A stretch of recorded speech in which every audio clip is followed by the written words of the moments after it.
बिहार की राजनीति से निकलकर अब राष्ट्रीय राजनीति के केंद्र में एक नाम तेजी से उभरा है। नितिन नवीन 4 बार के विधायक, बिहार सरकार के मंत्री और संगठन की राजनीति में पले बड़े इस युवा नेता को बीजेपी ने अब एक बड़ी जिम्मेदारी सौंप दी है। यह फैसला सिर्फ एक पद भरने का नहीं है, बल्कि पार्टी के भविष्य की रणनीति का साफ संकेत भी माना जा रहा है। नमस्कार, मैं फरीदा गजल और आप देख रहे हैं एक न्यूज़ 24। भारतीय जनता पार्टी ने नितिन नवीन को राष्ट्रीय कार्यकारी अध्यक्ष की जिम्मेदारी देकर यह साफ कर दिया है कि संगठन अब अनुभव और युवा ऊर्जा के संतुलन पर आगे बढ़ना चाहता है। जी हाँ, यह पद सकारात्मक तौर पर बेहद अहम भी माना जाता है, क्योंकि यही नेतृत्व पार्टी की नीतियों को जमीन पर उतारने, राज्यों के बीच सामान्य बनाने और चुनावी मशीनरी को धार देने का काम भी करता है। नितिन नवीन का राजनीतिक सफर आसान नहीं रहा है।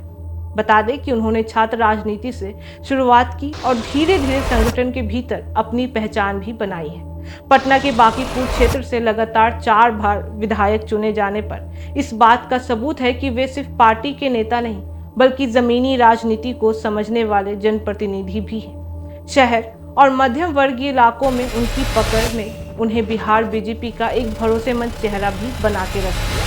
सरकार में मंत्री के तौर पर नितिन नवीन की पहचान एक सक्रिय और निर्णय लेने वाले नेता की राह में भी है। चाहे बुनियादी ढांचे का काम हो या प्रशासनिक जिम्मेदारियां हो, उन्होंने खुद को केवल फाइलों तक सीमित नहीं रखा है। यही वजह है कि संगठन के भीतर उन्हें वर्किंग लीडर के तौर पर देखा भी जाता है। ऐसा नेता जो सिर्फ राजनीति नहीं बनाता, बल्कि उसे लागू भी करता है। बीजेपी के भीतर नितिन नवीन की ताकत उनकी सकारात्मक समझ भी मानी जाती है। वे युवा मोर्चा को लेकर मुख्य संगठन तक अलग अलग भूमिकाओं में काम भी कर चुके हैं। पार्टी के कैडर सिस्टम, बूथ मैनेजमेंट और चुनावी माइक्रो प्लानिंग की समझ ने उन्हें राष्ट्रीय नेतृत्व की नजरों में खास भी बना दिया है। यही कारण है कि उन्हें ऐसे समय में यह जिम्मेदारी दी गई है जब पार्टी कई राज्यों में सकारात्मक पुनर्गठन के दौर से गुजर रहा है।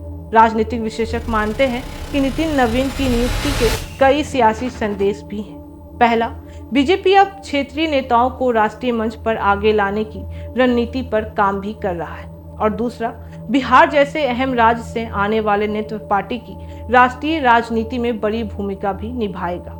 और तीसरा, युवा लेकिन अनुभवी चेहरे को आगे बढ़ाना। पार्टी आने वाले चुनावों के लिए खुद को तैयार भी कर रही है।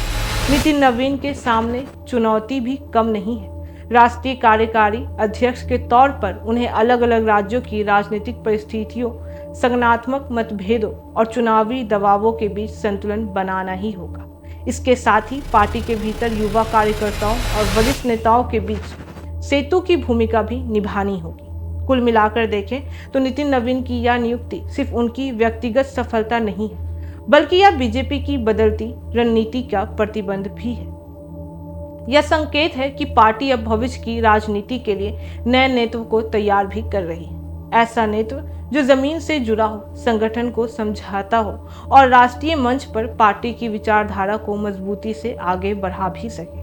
फिलहाल नितिन नवीन की ताजपोशी ने बिहार के बीजेपी के भीतर चल रही असमंजस स्थिति को कुछ हद तक विराम जरूर दे दिया है। लेकिन सबसे बड़ा सवाल अभी भी वही बना हुआ है कि क्या पार्टी को स्थायी राष्ट्रीय अध्यक्ष कब मिलेगा। जब तक उस सवाल का जवाब नहीं मिलता, तब तक नितिन नवीन ही बीजेपी संगठन की दिशा और गति तय करने वाले सबसे अहम चेहरे भी बने रहेंगे। बाकी इस मामले पे आपकी क्या राय है, आप हमें कमेंट करके जरूर बताएं। ऐसी तमाम खबरों के लिए देखते रहिए एक न्यूज़ 24। हर खबर सबसे पहले, सबसे सटीक। वीडियो को लाइक करें, शेयर करें और चैनल को सब्सक्राइब करना ना भूलें। धन्यवाद।